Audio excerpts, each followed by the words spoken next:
sembah Kau Tuhan, ku mengangkat tanganku selamanya. Kau ajaib bagiku. Ku sembah Kau Tuhan, ku mengangkat wajahku selamanya. Kau hebat bagiku. Selamanya Kau hebat bagiku. Selamanya Kau hebat bagiku.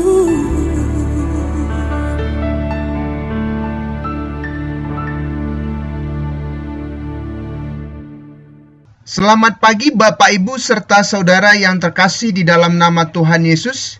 Kita kembali bersama di dalam program 20 menit firman Tuhan yang mengubahkan hidup.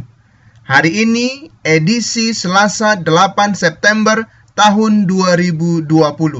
Dengan pembelajaran firman selama 20 menit di dalam setiap harinya dapat mengubahkan hidup kita untuk semakin mengerti apa yang harus kita boleh lakukan di dalam terang firman Tuhan, sehingga hidup kita penuh dengan berkat daripada Tuhan dan kita dipimpin di dalam kebenaran firman Tuhan.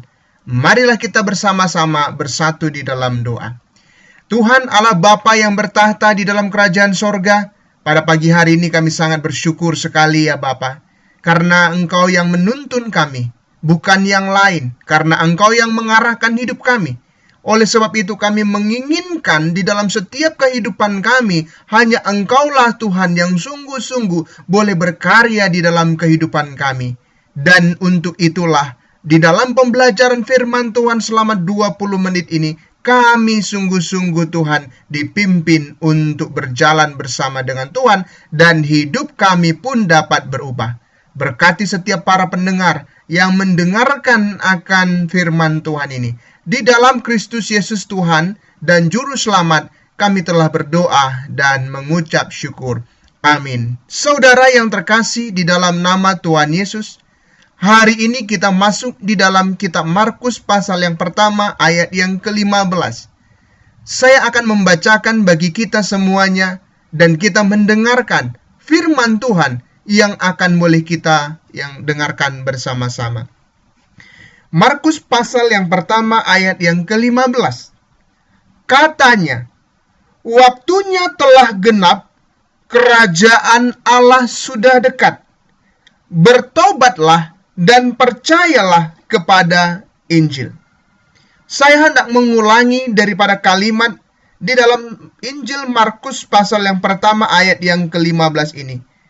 Katanya, waktunya telah genap, kerajaan Allah sudah dekat, bertobatlah dan percayalah kepada Injil. Bapak, Ibu, serta saudara yang terkasih di dalam nama Tuhan Yesus, ketika Tuhan Yesus telah selesai dicobai di padang gurun dan memulai pelayanannya setelah Yohanes Pembaptis ditangkap, maka muncullah kalimat dari mulut Tuhan Yesus untuk mengatakan langsung kepada orang-orang yang ditemui pada waktu itu. Dan yang dikatakan secara khususnya pada waktu ke daerah Galilea adalah waktunya telah genap. Waktunya telah genap. Bahwa waktu Tuhan Yesus untuk menyampaikan kabar tentang keselamatan bagi umat manusia dan dinyatakan di dalam Kristus Yesus itu sudah dinyatakan dan telah genap agar manusia bisa kembali, agar manusia sungguh-sungguh kembali kepada Tuhan. Setelah sekian lama manusia hidup di dalam jalannya sendiri, ada banyak nabi, ada banyak imam, ada banyak raja, ada banyak hakim-hakim. Bahkan sebelum waktu itu terjadi antara perjanjian lama dan perjanjian baru, ada sekitar 400 tahun masa kegelapan itu, di mana Allah secara khusus tidak berfirman sama seperti layaknya pada waktu di dalam perjanjian lama. Tetapi pada waktu itu Tuhan Yesus katakan, waktunya telah genap. Waktu genap hanya Tuhan yang tahu. Kapan dan tepatnya seperti apa. Satu manusia pun tidak tahu. Jadi kita jangan pernah mengatakan bahwa saya tahu kapan yang paling tepat. Tidak ada satu manusia pun yang tahu timing waktu yang paling tepat itu kecuali pemilik waktu itu sendiri, yaitu adalah Tuhan Sang Juru Selamat itu sendiri. Sehingga kita bisa mengetahui apa yang harus boleh kita lakukan. Bahwa kita harus bergantung sepenuhnya kepada sang pemilik waktu itu sendiri. Walaupun kita punya tenaga, walaupun kita punya mungkin sesuatu yang dapat diandalkan untuk dapat seolah-olah membeli waktu. Orang pada zaman dulu ketika belum punya uang, mereka ke Jakarta akan naik bus. Memakan waktu sekitar 2 malam 3 hari. Tetapi ketika mereka sudah mulai punya uang, mereka beli tiket pesawat dan waktu yang ditempuh hanya 2 jam. Seolah-olah waktu itu bisa dibeli. Tetapi itu bukanlah waktu di mana manusia bisa menentukan. Sebab kita juga tahu, ketika ada kecelakaan alat transportasi, di situ pun tidak bisa kita beli. Kita tidak beli waktu untuk kecelakaan, itu tidak bisa. Maka dalam bagian ini, apa yang Tuhan Yesus sendiri katakan ketika memulai di dalam pelayanannya adalah masalah waktu. Tuhan mengingatkan, masalah waktu itu terkadang dilupakan oleh orang-orang yang ada di dalam dunia ini. Kita merasa begitu waktu sangat cepat sekali berlalu, tapi kita tidak mengisi waktu itu dengan waktu yang benar-benar memuliakan nama Tuhan. Kita hanya melihat, wah ini sudah lewat, wah ini sudah setahun, wah ini sudah 2 tahun. Tetapi waktu itu terus bergulir dengan cepat sekali, tanpa bisa diperbaiki dan dapat diulang lagi. Tetapi pada waktu yang penyesalan itu akan datang terlambat. Saudara, tapi bukan masalah itu yang paling utama yang Tuhan mau katakan kepada kita, secara khususnya pada hari ini. Tuhan mau mengingatkan bahwa waktunya telah genap. Kerajaan Allah itu sudah benar-benar dekat. Sudah benar-benar dekat. Kita kembali harus mengingat, kedekatan dengan kerajaan Allah itu hanya Tuhan yang tahu. Oleh sebab itu kita diminta untuk benar-benar mendekatkan diri kita kepada Tuhan. Kita benar-benar diminta supaya kita mau menyerahkan hidup kita, percaya sesungguh-sungguhnya kepada Allah yang telah menyelamatkan kita, menjadi korban bagi kita, bagi mereka yang percaya kepada Tuhan Yesus. Karena waktu itu adalah waktunya Tuhan. Karena waktu itu adalah waktu yang dimana satu orang pun tidak tahu. Kalau demikian, kalau firman Tuhan katakan ini kepada kita, kalau firman Tuhan ini tegaskan kepada kita, mungkin saja waktu itu adalah waktunya saudara. Mungkin itu adalah waktunya Bapak Ibu untuk benar menyerahkan hidup saudara kepada Tuhan Yesus hari ini. Bukan besok dan bukan lusa. Atau mungkin nunggu anak besar, atau mungkin dulu nunggu kaya, atau mungkin nunggu sukses terlebih dahulu. Tapi kita kembali harus mengingat, kalau firman Tuhan itu bisa kita dengar pada hari ini, mungkin ini adalah waktu bagi kita. Mungkin ini adalah waktu dan kesempatan bagi kita untuk meresponi firman Tuhan. Kalau dulu tidak terlalu percaya kepada apa yang dikatakan oleh firman Tuhan, hari ini kita harus menyerahkan hidup kita kepada Tuhan.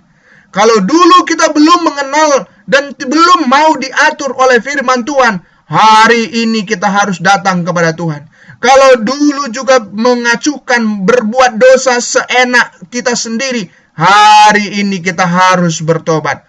Mengapa demikian? Karena waktu itu bukanlah waktu kita, tapi waktunya Tuhan. Tuhan sediakan waktu bagi kita, kita yang ambil keputusan. Tuhan sediakan waktu bagi kita, Bapak, Ibu, serta saudara, dan saya yang memiliki kesempatan untuk boleh menerima, mendekatkan diri kepada Allah kita itu sendiri. Tuhan Yesus datang ke dalam dunia ini.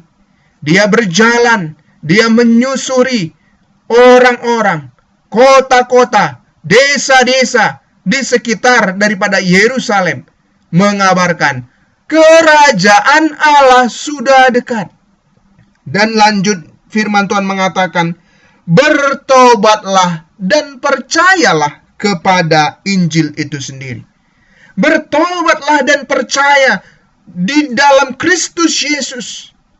Allah mengingat bagaimana kejatuhan manusia ke dalam dosa begitu sangat-sangat merusak tatanan yang sudah ada, merusak kebahagiaan antara Allah dan manusia, merusak bagaimana sesungguhnya manusia itu sendiri, merusak alam juga dirusak oleh akibat dosa manusia, dan manusia hidup di dalam dosa, dan semakin hidup di dalam dosa, tidak semakin baik, tetapi semakin hari semakin hidup banyak melakukan dosa. Maka pada waktu itu, di dalam waktunya Tuhan, di dalam timingnya Tuhan, Kristus datang, Kristus lahir, Kristus besar, Kristus dibaptiskan, dan Kristus Yesus berkata dan berkhotbah, bertobatlah dan percayalah kepada Injil. Ini bukan apakah kita sebagai pengurus gereja, ini bukan apakah kita sebagai hamba Tuhan atau jemaat, tetapi siapapun kita yang namanya manusia perlu bertobat dari segala dosa-dosa kita. Ada begitu banyak orang yang menganggap remeh. Ada begitu banyak orang yang menganggap enteng. Aku bisa dengan mengatakan, aku bisa hidup dengan kekuatanku sendiri. Aku tidak perlukan yang lain. Aku tidak membutuhkan yang lain. Tapi kita harus mengingat bahwa kita sebagai manusia, ketika waktunya sangat lemah bagi kita, maka kita membutuhkan juru selamat itu sendiri. Itulah sebabnya Kristus sungguh-sungguh memberikan pengharapan kepada kita. Dengan datang ke dalam dunia ini, dengan lahir di dalam dunia ini, inkarnasi di dalam dunia ini, dengan satu tujuan, agar kita bisa mendapatkan keselamatan itu sendiri. Berita yang disampaikan Tuhan Yesus memang tidaklah enak didengar. Bukan masalah bagaimana kita menjadi makmur di dalam dunia ini. Saudara, saya katakan, jangan inginkan kemakmuran di dalam dunia ini. Sebab siapapun di antara kita, kalau kita mengharapkan kemakmuran di dalam dunia ini, kita juga harus menanggung resiko atas apa yang boleh kita harapkan. Sebab ngengat, karat, pencuri, rasa cemas, ataupun hal yang lain bisa mendompleng dan mengiring daripada kemakmuran itu sendiri. Orang bisa menjadi iri, orang bisa menjadi cemburu, dan boleh memikirkan sesuatu yang tidak baik. Tetapi jika kita memberikan hidup kita kepada Tuhan, jika hidup kita mau boleh dipakai oleh Tuhan, maka Tuhan memberikan hal yang lebih daripada kemakmuran yang boleh kita harapkan selama kita di dalam dunia ini. Untuk itu Yesus katakan, bertobatlah, ingatlah dosa-dosamu. Kalau engkau belum pernah mengundang Yesus masuk ke dalam hatimu, kalau engkau belum pernah menerima Yesus sebagai Tuhan dan Juru Selamat di dalam hatimu, hari ini sekali lagi saya mau katakan, terimalah Tuhan Yesus di dalam hatimu dan sungguh-sungguh mintalah pengampunan daripada Tuhan. Sebab dalam bagian ini kita bisa mengetahui bahwa kerajaan Allah itu sudah dekat. Kita diminta untuk bertobat. kita diminta untuk percaya kepada Tuhan Yesus. Agar dengan seperti itu, pada akhirnya kita bisa dipulihkan kehidupan kita. Kita bisa boleh sungguh-sungguh hidup di dalam kebenaran Allah kalau kita mau bertobat dan percaya kepada Tuhan Yesus. Tetapi jika tidak seperti itu, maka tidak akan terjadi pemulihan. Saudara yang terkasih dalam nama Tuhan Yesus, banyak orang yang berusaha untuk menerjemahkan pemulihan itu. Menerjemahkan kata pemulihan hanya segala sesuatu yang bersifat fisik saja. Bersifat daripada miskin menjadi kaya, sakit menjadi sehat, dulu tidak punya uang, sekarang punya uang. Hanya bersifat daripada fisik saja. Tetapi apa yang mau dilakukan oleh Yesus adalah bagaimana sesungguhnya pemulihan hubungan antara manusia dengan Allah. Itulah yang paling Allah sedang kerjakan. Waktu Kristus datang, waktu Yesus sedang ada di sebelah kanan Allah Bapa, dan kita ada di dalam dunia ini, Tuhan Yesus bekerja di dalam Roh Kudus itu sendiri. Supaya apa? Ada pemulihan. Ada pemulihan yang sejati, supaya manusia itu kembali kepada Tuhan. Alasan utama Yesus datang ke dalam dunia ini dengan satu cara, dengan satu hal, alasan adalah supaya engkau dan saya bisa menerima Yesus Kristus, bisa menerima keselamatan, dapat menerima kasih anugerah, dapat menerima pemulihan itu. Terimalah pemulihan yang datang daripada Tuhan. Terimalah pemulihan itu yang datang daripada Tuhan. Pemulihan yang bersifat kekal. Pemulihan yang bersifat memulihkan seluruh kehidupan kita. Bahkan itu berlaku sampai kepada kekekalan nanti. Pada waktu kedatangan Kristus yang kedua kali. Pada waktu kerajaan Allah itu sepenuhnya hadir di dalam hidup kita. Saudara yang terkasih di dalam nama Tuhan Yesus. Tuhan Yesus sudah boleh mengatakan, waktunya telah genap. Bertobatlah dan percayalah kepada Injil. Siapakah Injil itu? Injil itu adalah kabar baik. Siapakah kabar baik itu? Kabar baik itu adalah Yesus Kristus yang sudah datang ke dalam dunia, lahir, kemudian dibesarkan, mati, kemudian dikuburkan, dan bangkit pada hari yang ketiga. Dan pada hari yang ke-50, Yesus naik ke sorga. Itulah yang boleh sungguh-sungguh kita mau percaya. Itulah Injil yang Alkitab boleh sampaikan. Itulah Injil. Injil yang Tuhan boleh katakan supaya kita boleh terima. Bukan Injil yang lain. Bukan Injil yang sesat yang lain. Tetapi Injil Yesus Kristus, di mana engkau akan dibawa kepada Sang Juru Selamat ketika waktunya telah tiba. Apakah yang mengubahkan hidup kita hari ini? Kalau kita percaya kepada Tuhan Yesus, maka hidup kita akan diubahkan menjadi manusia yang berkenan di hadapan Tuhan meskipun kita ada dalam dunia ini. Marilah kita bersatu di dalam doa. Bapa di sorga, kami bersyukur, kami berterima kasih kepadamu. Oleh karena kasih setia yang Tuhan berikan kepada kami dapat mendengar bagaimana firman Tuhan ini akan dapat mengubahkan hidup kami. Seperti apa yang menjadi program kami rindukan bahwa firman Tuhan ini akan mengubahkan hidup kami. Berkati jemaat-Mu, berkati setiap yang mendengarnya Tuhan. Di dalam Kristus Yesus Tuhan dan Juru Selamat, kami telah berdoa dan mengucap syukur. Amin.